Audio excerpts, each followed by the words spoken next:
My right here again beside me is Stephen Ray. Stephen probably needs no introduction, but you really have to say some words about him. Stephen's provided me with some of the most memorable theatre performances that I think when I go back through things I've seen on stage, from Double Cross in 1986 to more recently Cypress Avenue. If I pick out the greatest hits, the moments in theatre that stick with me, Stephen is often in them.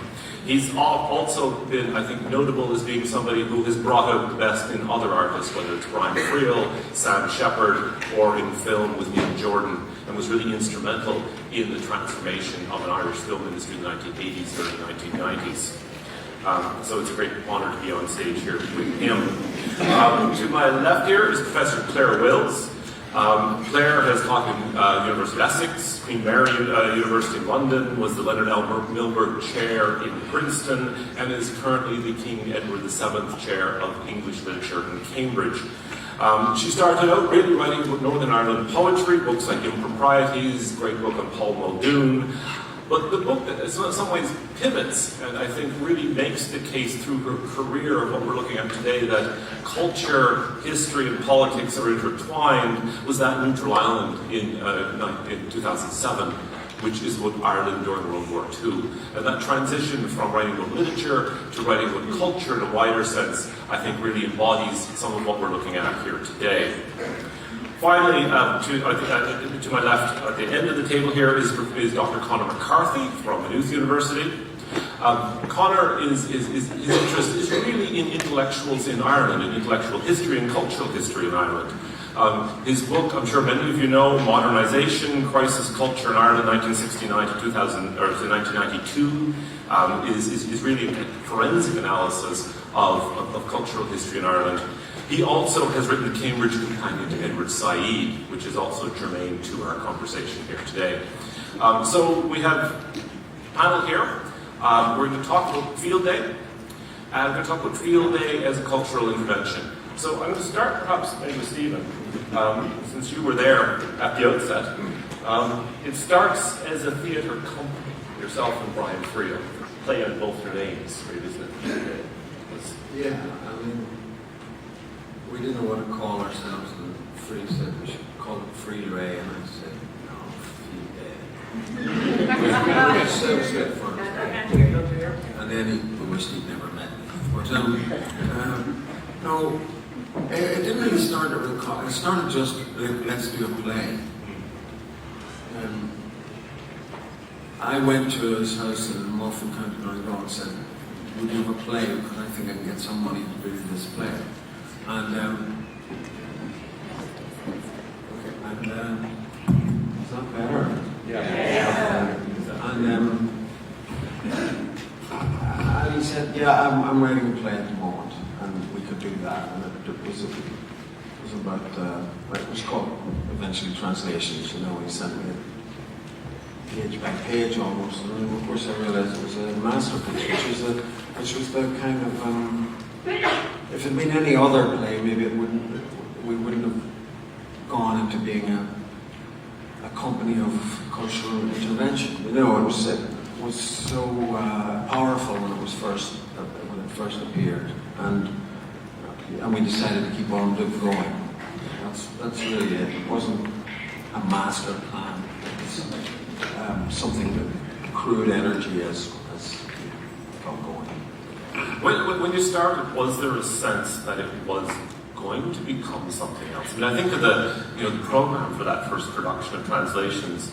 It wasn't your usual program with Second Spirit Carrier studied at RADA and an ad for aluminium windows.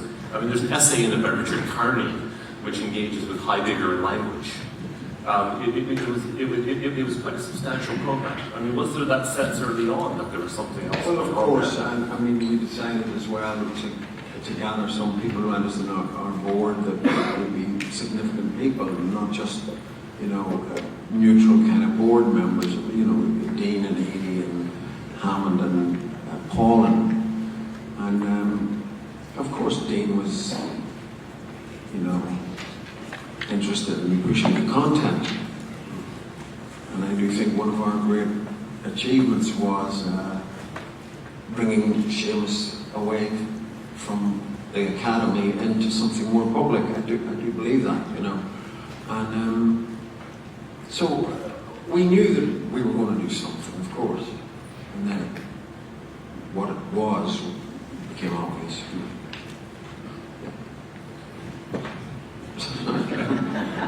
Maybe pass on to Angela, we'll come back to you. Is that all right? Yeah. Because I know, Angela, you're interested in the culture of Derry before translation, before that sort of moment in the 1980s. Yeah, I was in Derry quite a lot in the 1970s. A lot of my good friends from UCD were actually born and brought up in Derry. And I stayed there a lot when there were soldiers on the streets, and there were Saracen tanks, and there was CS gas, and rubber bullets, all that sort of thing.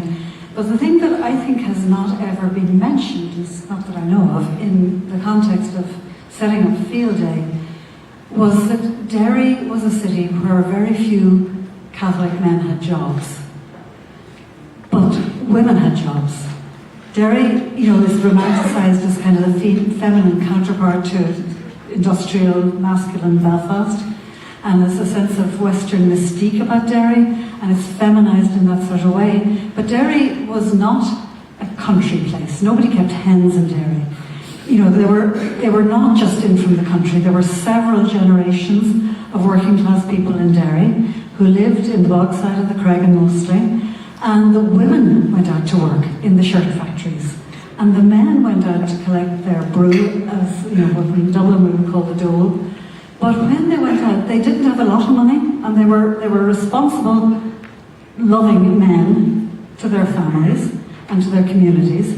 But they gathered in groups on the streets of Derry. They weren't drinking so much; they were smoking a lot, and they were talking, and they were raising greyhounds, and they were, you know, taking interest in all kinds of things. It was a kind of an Athenian society for men, where there was an income to the house, there was a reasonably decent, you know, quite a decent way of living. The women worked extremely hard. They came home from the factory and then put on the pan and cooked for their families. But the men were the people who elaborated the discourse. They were the people who made the world happen through words and conversations, was always my sense. And when I then became familiar with what Field Day was doing, I didn't encounter translations until much later, and it's a masterpiece, of course. It's also fascinating in so many ways, because Derry's hinterland, of course, is Donegal, and the play is Donegal. The play has this conceit of using the Irish language, and yet there isn't a word of Irish in the play, except the place names. And again, it has happened to me a couple of times in the United States to be asked to be dialogue coach for productions of translations. And I found it quite fascinating that the cast and the crew had to get their heads around saying a name like Ballinangal. And I had to devise ways of teaching them how to say Ballinangal, or Ballinangal, or Ballinangal, I suppose, in Donegal. But those place names and the resonance of them and the sound of them, and you know, I took a note of what Seamus Heaney wrote in an open letter. This is after translations came out. He says, to be at home in my own place and dwell within the proper name. You know, the proper name of the place, and that's what translations is about, and about the identity. And it seems to me that this idea of the local and the profoundly local, urban, hugely urban culture of Derry, but that honoured men, but gave them the space to talk. And if I could just say one more thing before handing over to somebody else. It seemed to me when I saw St. Oscar, when I saw it in the Guildhall in Derry, I can't remember how I came to see it in the Guildhall in Derry, but I did. And I remember Stephen at the bottom of a huge wooden stepladder, and I can't remember who played the judge, up on the top of this very tall wooden stepladder in full long judge's wig with a very long red robe. And the red robe, sumptuous red robe, went all the way to the ground. And it seemed to me that the homeliness of that the audiences in the Guildhall were audiences for their own accents and their own voices and the language of Derry and Donegal. And it's not exactly the same accent. The Donegal accent is not the Derry accent, but still there was a homeliness about that. And it seemed to me that the textile arts of Northern Ireland, and particularly the shirt making in Derry and the work the women did, that was somehow evoked by that wonderful long robe of the judge in St. Oscar. But there you go. Okay, thanks Thanks very much. I mean, I think one thing you're capturing there is the sense of why theatre. That this is a culture of talking, conversation, and where intervention really could be made through theatre. I might just bring Claire in and then come back here, because you were in the audience for Double Cross. Is that right, in 1986? No. In fact, I, as you can hear from my accent, I'm not from Ireland. And Is this one better? yeah. So I encountered Field Day very much from the outside. I was doing my homework yesterday and I was watching the Arena documentary that is online. I don't know if many of you have had the chance to look at it, but one of the things that comes out in that documentary again and again is Stephen Ray, Seamus Dean, Seamus Heaney, everybody talking about the importance of a local audience, an audience on the ground. I think Heaney uses the term in that programme, holding on to the ground. And I was a student in the middle of England in the mid-80s, and I decided I needed to get to... I was interested in Irish poetry, so I thought I'd better go to Derry and find out what Field Day was about. And in those days, it took me 24 hours at least on the bus and the train and the boat, and then another bus and another train. I finally arrived. It was January 1986, and it wasn't Double Cross. It was a poetry reading, a kind of mix of poetry, song, all people just getting up. The Seamuses, John Paulin, Davy Hammond, and what I could not believe, and I still, looking back, can't really believe it, was the audience. It was enormous.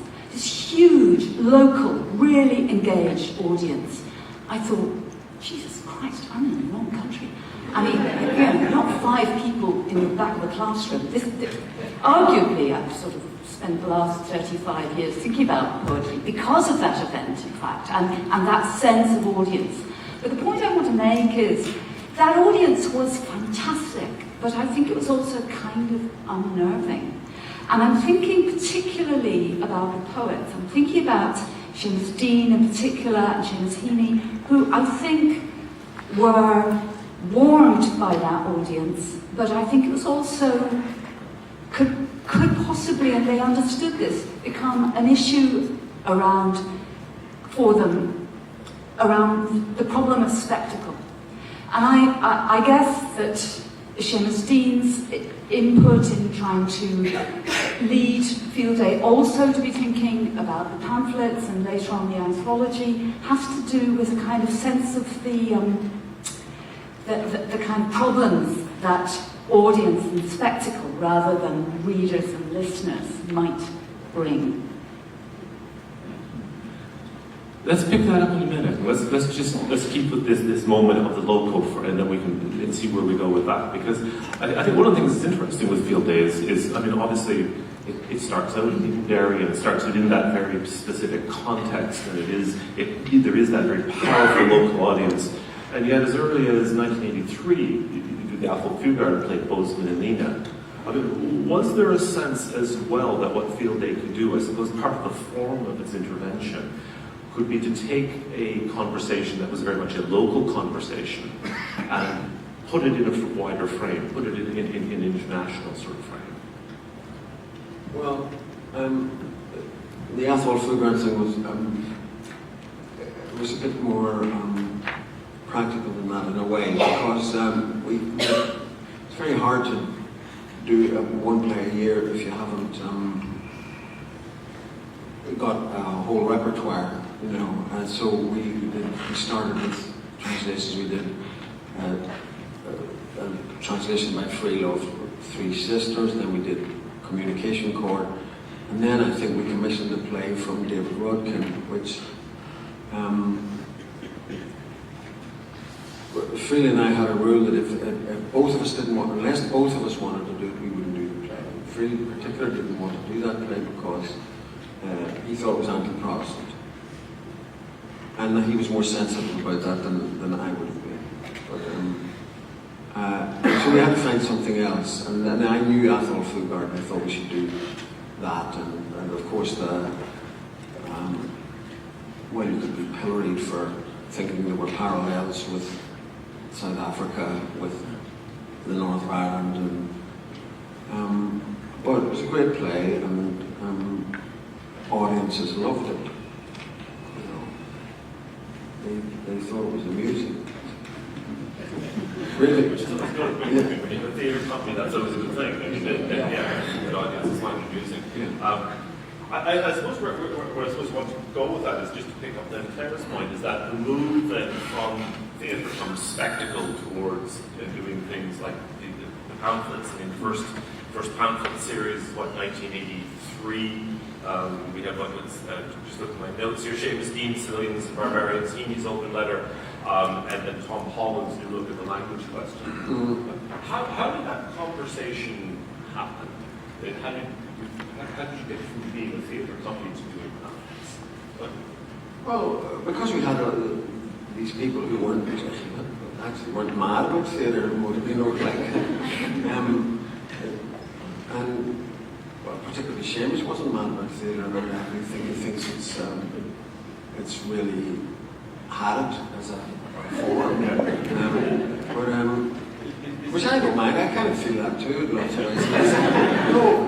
you know, unless you get a fantastic play like Cypress Avenue, Farewell by Clare Dwyer Hogg, you know, which you feel compelled to do, you know, but just to do it as a repetitive kind of ritual is boring. But, you know, I think what Dean saw was an opportunity to reach an audience, however he reached them, and he was, I think the word pamphlet was used by Friel, but I think it was Dean that then drove it, and finally drove the anthology, and drove it with incredible force and passion. You know, really astounding, unique work. You know. And that's, if I look back on Field Day, that's the thing I'm most proud of, is what Seamus achieved.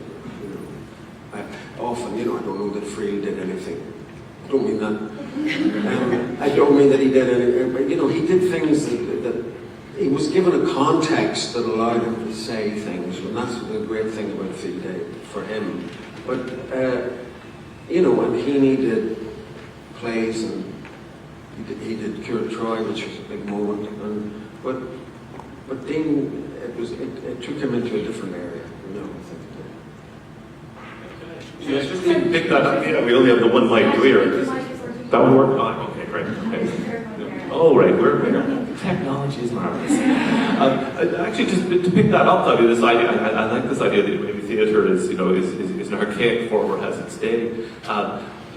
The pamphlet is not exactly cutting-edge technology either. I mean, just we think of form. I mean, I think of the pamphlet, I really think of the 18th century rather than the late 20th. Was there a kind of conscious anachronism almost in issuing pamphlets? I mean, it seems to be a funny thing to do. Well, yeah, I mean, probably you're right, it is an anachronism, but sorry. No. Just I was keen on the next one. No, we just thought of something that could, in a vulgar way, be found on bookshops and things, you know, and people, and ideas would take hold, or, you know, antagonism towards an idea would take hold, or whatever, you know. Certainly we didn't meet a lot of that. I think Angela, you want to?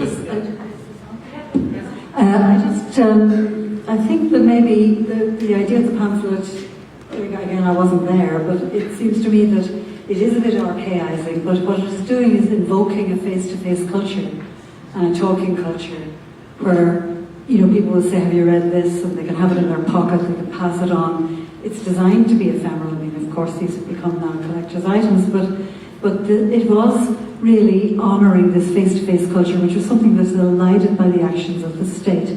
You know, and particularly as border roads were, you know, cratered and blocked, and bridges were removed, and these boundaries that had always been there, but they had been to some extent fluid. Then 1922-23, they become legal entities, but still not what they became in the 70s. And the resistance to that very authoritarian, very final, almost death-like imposition of a boundary that has no flexibility. Because usually around boundaries there are grey areas. And I think that the Field Day project in general was an invoking of the community, the accent, the way we pronounce our place names. Seamus Heaney had a famous story about being on the phone trying to make a call home to Northern Ireland, and he said Coch, and she said, "Oh, you mean Coa?" And he almost said yes to the operator, and then he said, "No, I mean Coch," because Coch was the name of the place. But that was reiterated daily during the Troubles and before. And so I think the pamphlet was a conscious way of bridging between the oral and the literary. In fact, the considered sentences of writing and yet intended to be talked about. Yeah, no, I think that makes a lot of sense. And it goes back to our earlier discussion around the local, if you like, the local nature of the intervention. And I think when you look at the early pamphlets, say, Heaney's open letter, Holland's new look at the language question, they are very much engaged with that, how do we speak to one another here? But then when you go to the later pamphlet series, I might get Conor maybe to pick this up. The pamphlets that came out in 1988, we had 3 pamphlets. We had Seamus Dean's Making History, Nationalism, Colonialism, and Literature. But then we have Frederick Jameson, Modernism and Imperialism, and the Said pamphlet, the Edward Said pamphlet on Yeats and decolonization. And again, it's perhaps a bit like the Bozeman and Lena moment, although that was also, there's a practical aspect there, that what is very local suddenly is put in a context that is much wider, that there's a wider comparative context there. Do you want to pick that up, Conor? Yeah, am I audible? Yeah, okay. I think that's absolutely true. Claire has already talked or confessed about her first moment of encountering Field Day. And my first moment of encountering Field Day was in 1988, when the last trio of pamphlets that Chris has just referred to were published. I was a student here in Trinity. And the pamphlets were given a full-page double review in the Weekend Irish Times. They were reviewed by Declan Kybert, who was sympathetic, and they were reviewed by Ed Longley, who was unsympathetic, as you would expect. But the point is that these reviews and the pamphlets, for me anyway, as a finishing undergraduate student, made me aware that there could be something very serious at stake in criticism and in intellectual performance in public. So when I think of the pamphlets, Angela's mentioned the idea of Derry being a kind of an Athenian society. I think of the pamphlets and I think of the 18th century public sphere, of Habermas's public sphere. The pamphlets look for a public sphere, but they also help to create one at the same time. And of course, theatre, and I say this in the presence of maybe our greatest living actor, theatre is not one of the most public literary forms or activities or practices, so it's striving to make it public. But with the last trio of pamphlets by Jameson and Said and Terry Eagleton, there was a kind of, as Chris is saying, a kind of internationalizing of the Field Day project. But I'd suggest, in fact, that was at least implicit in translations, let's say, right at the very beginning.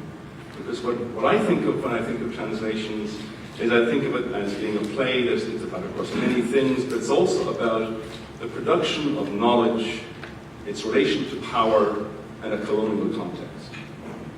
Translations was written and performed for the first time just 2 years after Edward Said published Orientalism. I'm not trying to bring everything back to Edward Said because I know a bit about him, but I do think that that conjuncture of dates is not insignificant. The same problematic as that Said treats in a scholarly manner in Orientalism is treated in a dramatic manner, if you want, in translation. So I think that the idea that Seamus Dean would eventually turn to colleagues and comrades in the international sphere of criticism, of left criticism, I think that was always going to come, or I think there was a kind of, it was likely to come. I read it again, that as Stephen is saying, there wasn't always a preset plan. And I suppose the wider thing that I want to sort of say from that, and maybe people will think this is just a bit too much, but there's a wonderful South Asian historian, subaltern historian, working in Chicago, I think, still, Dukesh Chakrabarti. And Chakrabarti published maybe 20 years ago a book entitled Provincializing Europe. And I think that what Berkeley is trying to do in that book and in previous writings is he's trying to offer a kind of post-colonial critique of Eurocentric historiography, to put it very crudely. And I think that in affiliating, say, Field Day and the pamphlet specifically to writers like Edward Said and Frederick Jameson, Seamus was probably, again, I'm putting words a little bit into his mouth, I'm guessing, but he was affiliating the Field Day project to that kind of provincialization of the metropolis. That would be, I suppose, what I want to do there. Do you want to pick that up, Claire? I suppose, just as somebody who was watching Field Day, they're in '86, the pamphlets come out in '88, this is the second set of pamphlets. What was your sense at the time of what was happening?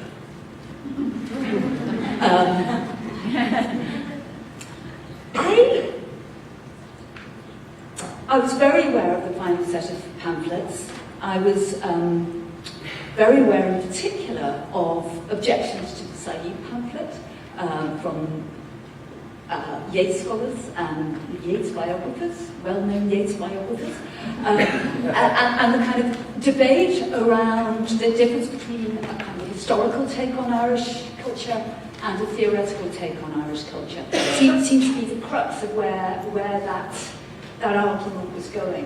What I think is fascinating really is that compared to the pamphlets, the anthology looked, to us young people, in the 1980s as an incredibly boring project.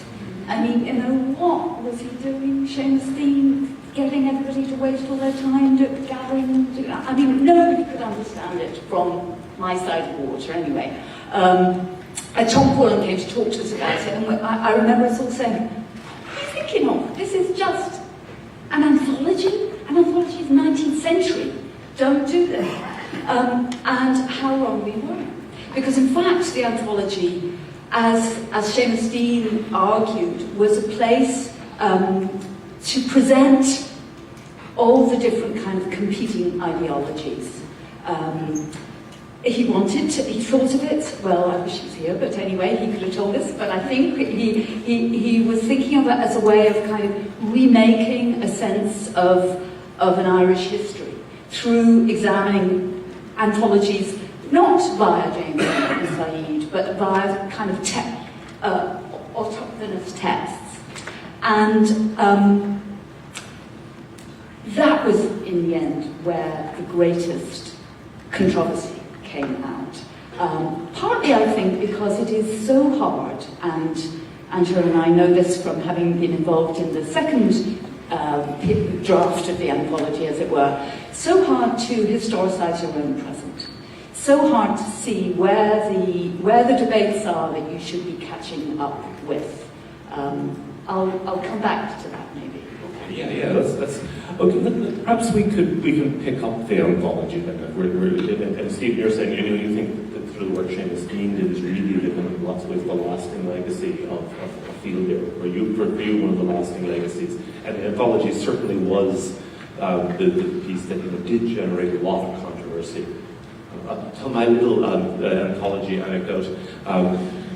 Terence Brown and I were driving up to Belfast Festival to do a debate on Radio Ulster about the Field Day anthology. We were pulling into the parking lot in Queens, and this very suspicious security man looked in the window, and Terence says, "We want to park." And the security man looks in at us and says, "Are you artistes?" Yeah, that's us. But I mean, it was something. It was debated on the radio, and it was debated like, and it did create a debate. That sense of a kind of sedimented history and of being able to look at the history of culture differently by incorporating so many diverse elements, so many diverse voices, and we'll get to the diversity that wasn't there at the moment. But how did that map on to what had gone on earlier with Field Day? Well, I must say I'm absolutely fascinated with what the other people have to say. I know it's fantastic, because all I can remember is just being in rooms and arguments. But I'm also like the size of the achievement is what was, I feel, deliberately minimized by some of the criticism, which was unnecessary criticism, and the criticism was met by the publication of a further 2 volumes, you know. And I don't,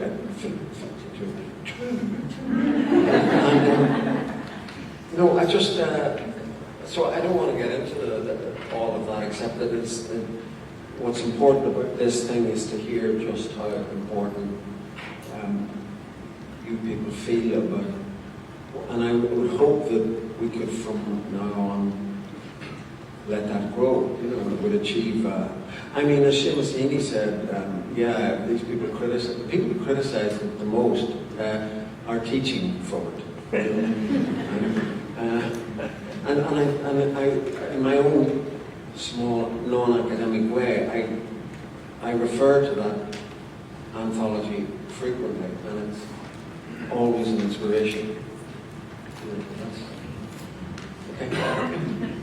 Yeah, Angela. Yeah, I remember, and again, like Clare, I wish Seamus were here, but I remember him saying way back that part of the reason for doing precisely the important-looking 3-volume anthology was that anthologies in the 19th century had been such a strong instrument of colonisation, that they were, you know, a way of packaging what was believed to be important in a culture, and then handing it back to the unwashed and the barefoot and the speakers of other languages and other dialects, and saying, this is what you must aspire to, this is what's worthwhile, and what you have at home should be quietly thrown on the back.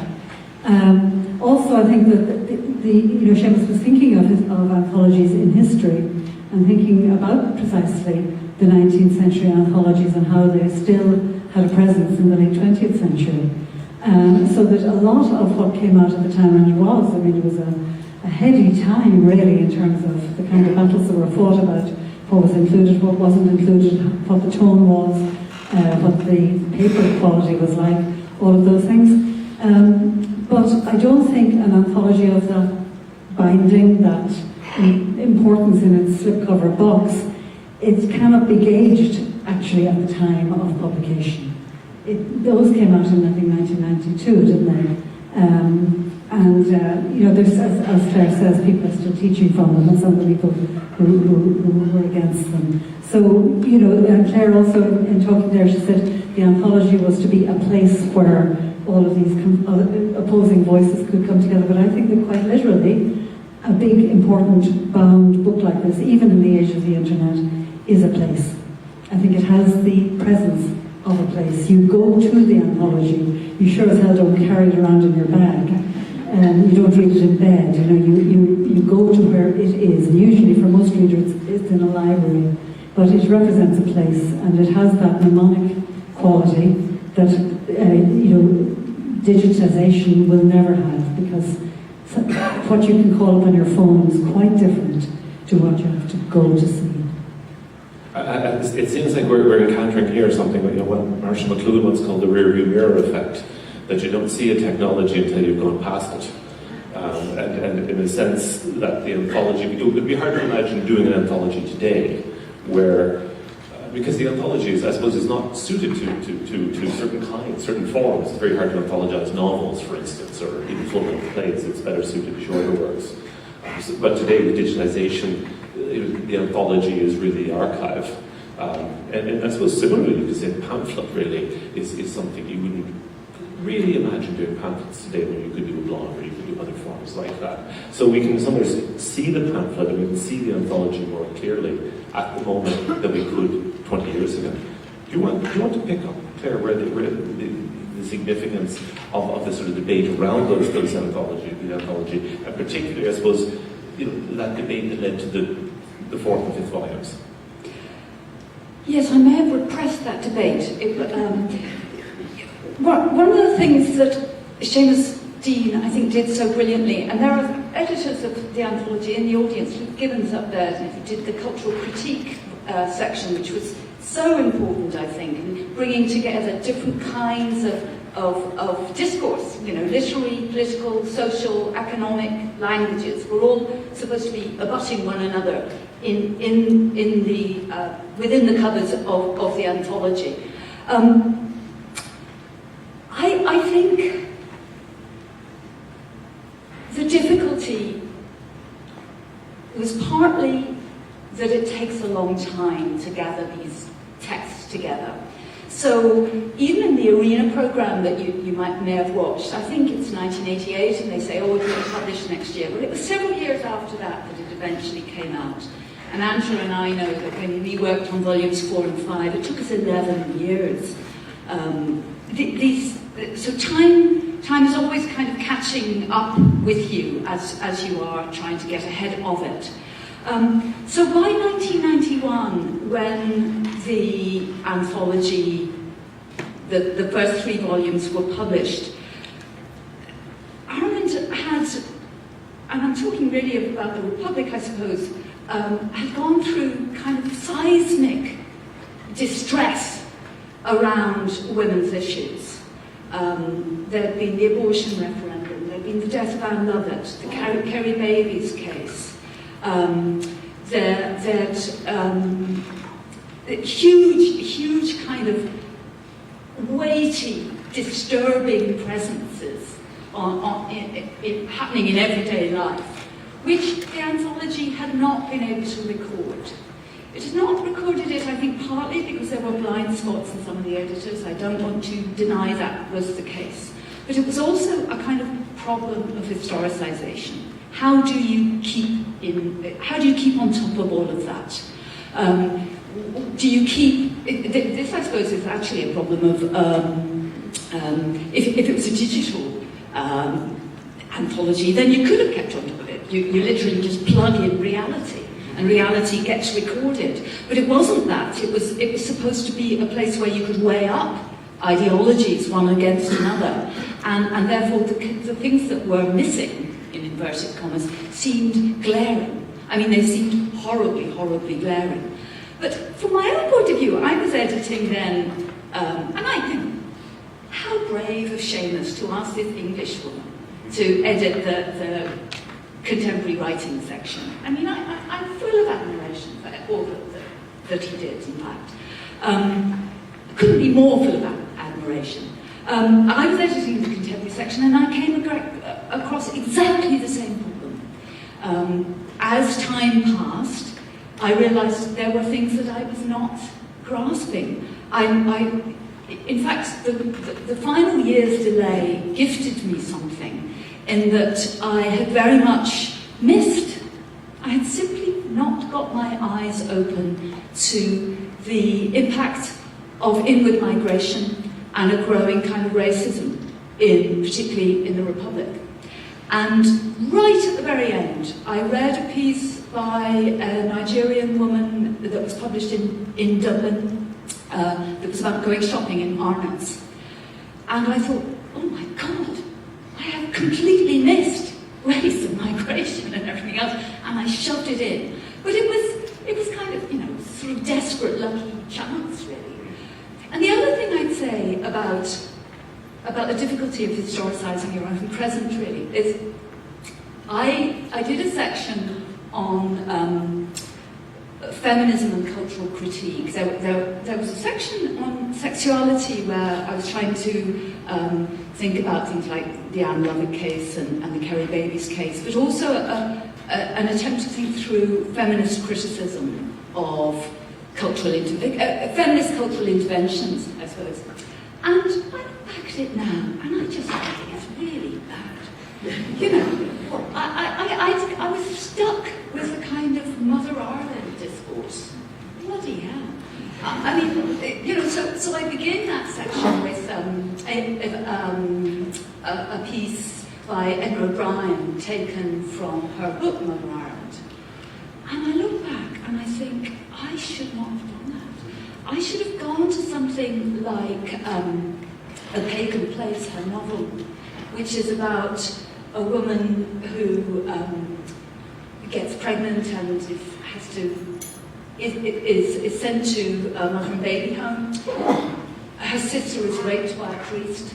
She becomes a nun.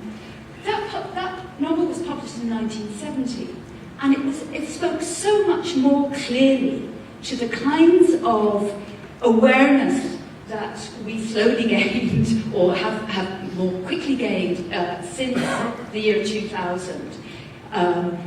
So much more clearly to the culture of containment around women, but I couldn't see it. And so I think, I suppose I think it is impossible for an anthology not to be blind. It is interesting for the ways in which it is blind, and it can't not be blind.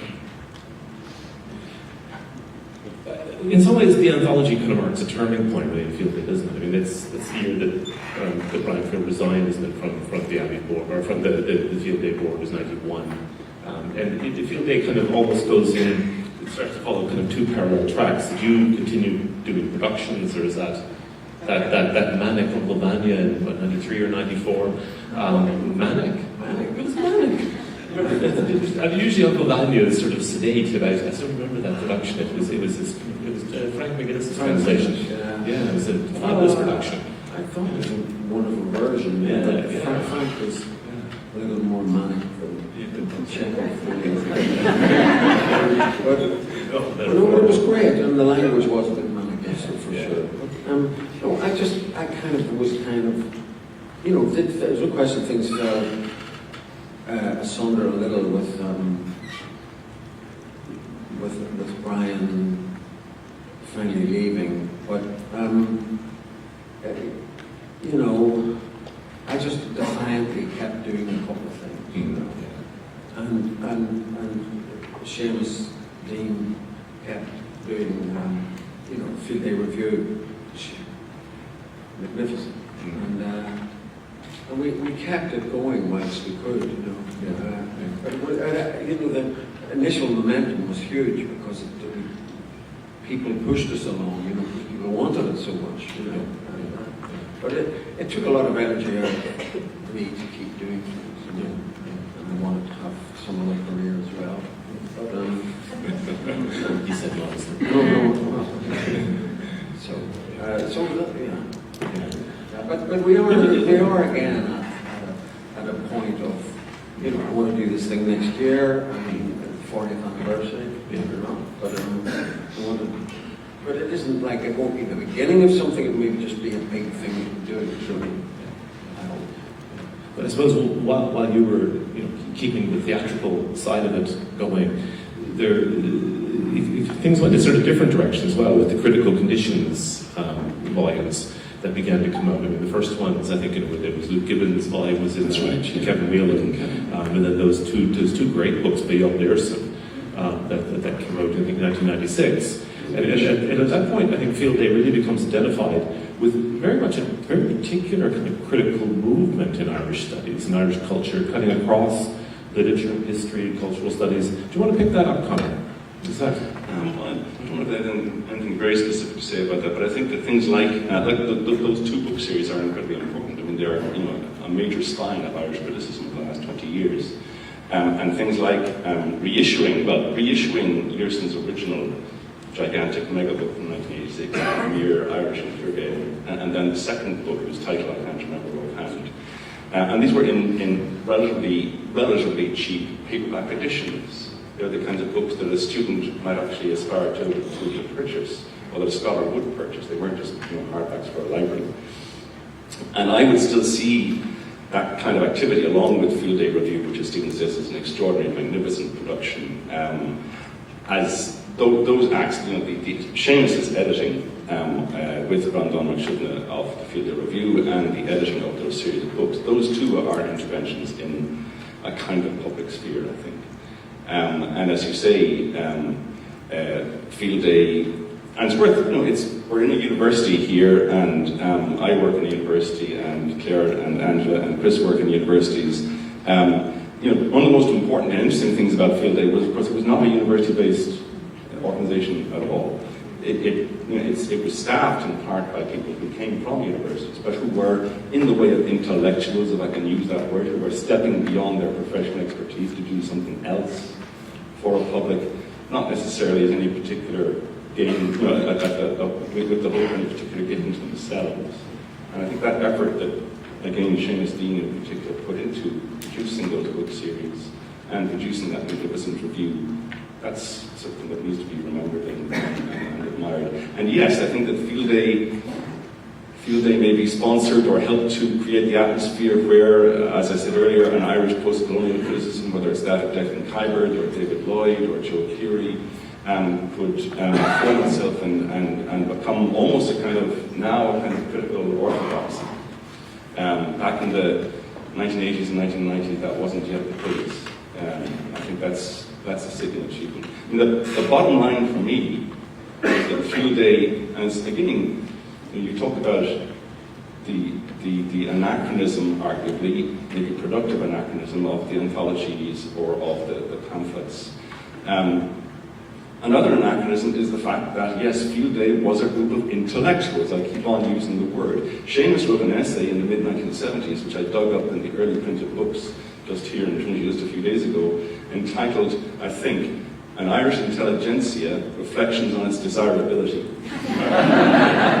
we still need one, but Field Day was an active attempt to promote a critical intelligentsia, not just a group of atomized, university-located or journalistically located intellectuals, but a grouping with a political purpose. And so Seamus was thinking about these things back in 1975, I think. And I suspect, again, at the risk of putting words or thoughts, not words into his mouth, but thoughts into his head, Field Day was an opening in which he could develop that project, if you know what I mean. And I think, just one last thing, is that the thing that actually strikes me now is how hard it is to imagine a group of contemporary Irish writers, if I may, some of you may be in the audience, of course, but it's too late now, I'm sorry. A group of contemporary Irish writers coming together in a similar spirit for a similar or proximate project. A public-minded, civic-minded, cultural, political project. Maybe there's all sorts of things happening out there that I can't see. It's very likely, right? But I don't think so. I'll be glad to be corrected. Angela, do you want to pick that up? A few little things. I completely agree about the intervention, about the creation and maintaining of the public sphere. I think this is a lasting legacy of Field Day, because the whole thrust of Field Day's enterprise has been to make that public sphere and kind of illuminate it. And that is something we need so urgently as the neoliberal project kind of just sweeps away everything that it doesn't serve either entrepreneurs or consumers. So it's a non-commercial public space. And it's also a secular public space, which I think in the Ireland of its foundation was a hugely important thing. I was struck by Connor's talking about the Irish intelligentsia. When Edna Longley wrote a diary piece for the LRB, when the first 3 volumes came out, she started it with a little vignette about a book that was kind of passed out of notice. It was Nina Fitzpatrick, Fables of the Irish Intelligentsia. And Nina Fitzpatrick was in fact the late Pat Sheeran of Galway and Nina Witoszek. Edna said in that piece that the reason this book had not been awarded the Irish Times Literature Prize was that the author was found to be insufficiently Irish, being Polish. But in fact, I happen to know that at the time the reason was not that one of the authors was Polish, but that the author was 2 people. And the Irish Times Prize was for a book by a single author. But Edna decried the Field Day anthology, the first 3 volumes, with her usual absolutely razor-sharp rigor, but she decried it as a project of this inward-looking, and I think she thought Dublin-based, as far as its imagination went, Irish intelligentsia, kind of a joke term. Just to say that, but in fact it was much more than a Dublin thing, and I did have something else to say, but it's gone out of my mind, so I could go to somebody else. I think that sense of the urgency of the project and the urgency of having an Irish intelligentsia, if you like, to speak out, was that very much a product of the time? I mean, it's worth remembering. I mean, when this was in translations, it was in rehearsals, the hunger strike started. Am I right in thinking that timing lines up? Yeah, Yeah. I mean, you know, it was a different time. There was a civil war, as the title of our. It was. It's tasteless for a Southern Liberal like myself to say this, but it's, you know, there's no doubt that the conflict in the North gave a kind of urgency to historiographic and literary critical debates, and gave them a kind of edge. And Fielday was intervening in that, but Fielday was also very consciously trying to formulate on the, I don't know if I have these terms right, but on the terrain of culture, a specifically political intervention. That's an extraordinarily daring thing to do. And I don't think anything could be done in this country akin to that since the foundation maybe of the Abbey Theatre. For a while it seemed to me that Fielday was the Abbey Theatre, or was the National Theatre. In fact, there's current debate on the page of the Irish Times about the nature of the National Theatre. I thought Fielday was the Abbey Theatre. I really did, you know, because it had an intention, and that is the Abbey Theatre as it should be. Yeah, and it was a national theatre before there was a nation. You know, it insisted on that. You know, and but part of the importance of the plays, I mean, was that one event occurred when we were doing our second year, which was Three Sisters. On the opening night in the Guildhall, British Army helicopters flew over the Guildhall and drowned out the sound of the play. And I thought, well, it must be important. And well, that happened. I mean, can you imagine? Yeah, I mean, and we had a sense of self-importance, you know, in the best kind of way. And we thought that, you know, we'd all at somewhere or other experienced what it was to live in, let's be clear, a one-party police state for 50 years. That's what happened, and the collapse into pure violence was a collapse of that state. And you know, and there were the hunger strikes and everything, and you know, and then Free said to me, you know, it's all about language. And I said, what? Translations? The play? The what? He said, everything. And so we were, you know, I mean, I'd worked in theatres in England, and, you know, nobody ever talked like that. You know? So we were, you know, and we've quite rightly talked about Seamus, but it was also Free, you know, it was a different approach. And it was because we were trying to make some kind of inroads into the society that we'd grown up in. And it was huge. It was very unsettling the way people in the South hated that. They hated the fact that the energy had gone to the Northwest. Belfast hated it as well. They couldn't bear it, but because what we were producing was a genuine energy. I mean, a real intellectual energy. And, you know, the achievement of those few years, whether it be publications or in theatre, was immense. Yeah. Can I go back to the idea of the secular, and absolutely agree with what Stephen just said. It seems to me that at the time Fielday started, for the nationalist community anyway, the only people entitled to speak with authority were the church. You know, the Catholic Church led the society. And what Fielday did was to establish a discourse that was non-sectarian and a public sphere that wasn't a church and it wasn't religiously inflected. And I think about Conor was talking earlier about the Fielday Review. And for 10 years, that was produced in the University of Notre Dame in South Bend, Indiana, which is a Catholic foundation founded by French priests along these rivers that people rode up when they travelled across the Great Lakes. It was founded by French priests, but within about 15 years, its presidents and its professors were Irish Catholic in their background. And it's still a very evangelising Catholic institution, an extremely conservative Catholic institution, but it gave tremendous hospitality to Irish studies and to Seamus Dean's professorship, and that's how the Fielday Review, with its big international dimension, building on the last three pamphlets, that kind of took shape in that way. But I think what Seamus and others did at Notre Dame and with the Field Day Review was hugely important in moving Irish studies away from an Irish Catholic agenda of past wrongs and of a certain kind of lockstep adherence to orthodoxies. They managed quite subtly, while keeping the support of that very conservative university, they managed to absolutely angle what they were doing away from that sectarian and rather benighted, to my view anyway, outlook. Can I just add to that, again, as early as 1975, Seamus is considering in that essay the problematic of the location of the intellectual. How does she, what kind of compromises does she have to negotiate with the institutions or the economic forces that surround her and hedge her in? And sometimes I like to think that real intellectuals are those that bite the hand that feed them. But of course, if the intellectual really bites the hand that feeds him, he gets shut up very fast. So there has to be a kind of negotiation. And that's what Angela, I think, is referring to, that kind of negotiation.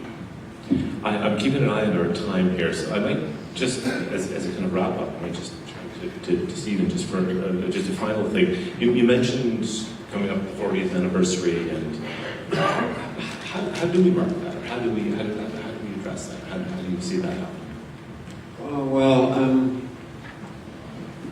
I thought of this a good while ago when I'm trying to get organised next year, because I'm not mean that we're doing all right now. I don't want it to be nostalgic about what we've. The world is a mess, as we know, and I'd like to do something with people, from writers who are trying, at least with writers who are trying to approach situations that they find themselves in. An Iranian Kurd writer, Palestinians, Black American writers, the way things have turned around for Black people. To just have a lot of people from that other world that we're doing okay, and I'd just like to invite them in and see what's happening with them. That's about as far as I may have other things. Do I? No. Celebration. Yeah. I was talking to a black actor in London recently, and one of the things we want to do is something about James Baldwin, because extraordinarily brilliant, and maybe he learns some of them. We talk and see what, how we can see how other people remain unequal, and there's of course that part of our society which is disgusting, which is direct provision, the way we treat immigrants. It's why do we have to act out the habits of imperial countries? I don't, because we clearly were not an imperial country. That, my friend, if I can just deign to do a few things, that'd be good too. It's something like that, Christopher. It'll be better than that.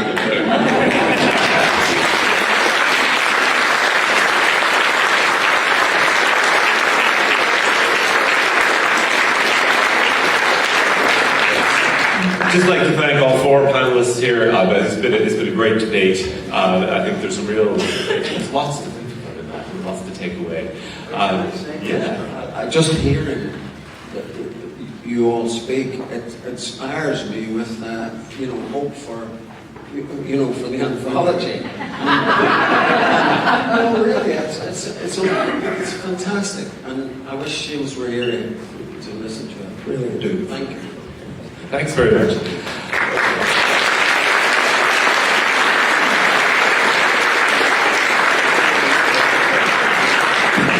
Okay, I think we're going to move on now to the screening. I think of